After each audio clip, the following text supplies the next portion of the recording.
Neat ಪ್ರಶ್ನೆ ಪತ್ರಿಕೆ ಸೋರಿಕೆ ವಿರುದ್ಧ ಸಮರ ಒಂದ್ ಕಡೆ ಆಗ್ತಾ ಇದೆ. ರಾಜ್ಯ ಬಿಜೆಪಿ ಕಚೇರಿಗೂ ಕೂಡ ಪೊಲೀಸ್ ಭದ್ರತೆಯನ್ನು ಒದಗಿಸಲಾಗಿದೆ. ದೆಹಲಿಯಲ್ಲಿ ಹೋರಾಟ ಆಗ್ತಾ ಇದೆ. ಬೆಂಗಳೂರಲ್ಲೂ ಕೂಡ ಪ್ರತಿಭಟನೆ ಆಗುವಂತ ಸಾಧ್ಯತೆಯ ಹಿನ್ನೆಲೆಯಲ್ಲಿ ಮುಂಜಾಗ್ರತಾ ಕ್ರಮವಾಗಿ ಮಲ್ಲೇಶ್ವರ ಬಿಜೆಪಿ ಕಚೇರಿಗೆ ಭದ್ರತೆಯನ್ನ ನೀಡಲಾಗಿರುವುದು. ಪ್ರತಿಭಟನಾಕಾರರು ಬಾರದಂತೆ ಬ್ಯಾರಿಗೇಡ್ ಅನ್ನ ಅಳವಡಿಸಿ ಮುನ್ನೆಚ್ಚರಿಕೆ ಕ್ರಮವಾಗಿ ಭದ್ರತೆಯನ್ನ ನೀಡಲಾಗಿದೆ.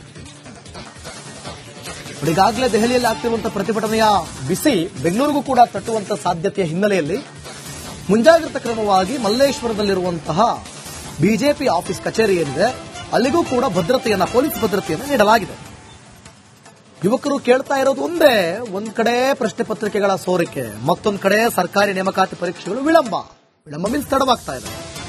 ಹಲವು ನೇಮಕಾತಿಗಳು ಬಂದರೂ ಅದು ರದ್ದಾಗ್ತಾ ಇದೆ. ಉದ್ಯೋಗ ಅವಕಾಶಗಳು ಕಡಿಮೆ. ಓದಿದ್ರೂ ಕೆಲಸ ಇಲ್ಲ.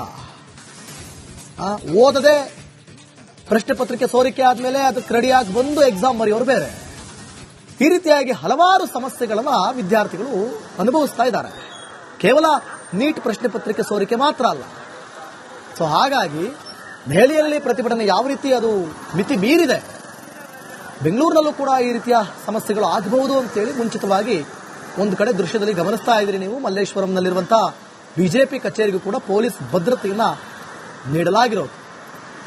ಕಡೆ ಬೆಂಗಳೂರಿನಲ್ಲೂ ಹಲವಾರು ವಿಚಾರಕ್ಕೆ ಫ್ರೀಡಂ ಪಾರ್ಕ್ನಲ್ಲಿ ನಿಮಗೆ ಪ್ರತಿಭಟನೆಗಳಾಗ್ತಾ ಇರುತ್ತೆ. ಅದರಲ್ಲಿ ಪ್ರಮುಖವಾಗಿ ನೇಮಕಾತಿ ವಿಳಂಬ ಆಗುವುದು, ನೇಮಕಾತಿ ರದ್ದಾಗುವಂಥದ್ದು, ಪ್ರಶ್ನೆ ಪತ್ರಿಕೆಗಳು ಅಕ್ರಮ ಆಗುವಂಥದ್ದು, ಇವೆಲ್ಲದಕ್ಕೂ ಫ್ರೀಡಂ ಪಾರ್ಕ್ನಲ್ಲಿ ಪ್ರತಿಭಟನೆಗಳಾಗೋದನ್ನ ನೀವು ಗಮನಿಸಿದಿರಿ. ಸೊ ದೆಹಲಿಯಲ್ಲಿ ಆಗ್ತಿರುವಂತಹ ಈ ಪ್ರತಿಭಟನೆ ಬೆಂಗಳೂರಿನಲ್ಲೂ ಕೂಡ ಕಟ್ಟಬಹುದು, ಆ ಬಿಸಿ ಇದಕ್ಕೆ ತಾಗಬಹುದು ಅಂತ ಹೇಳಿ ಮುಂಚಿತವಾಗಿ ಒಂದು ಪ್ರಿಕಾಷನ್ ಏನು ತಗೋಬೇಕು ಅದನ್ನ ತಗೊಂಡಿದ್ದಾರೆ ಬಿಜೆಪಿ ಆಫೀಸ್ನಲ್ಲಿ.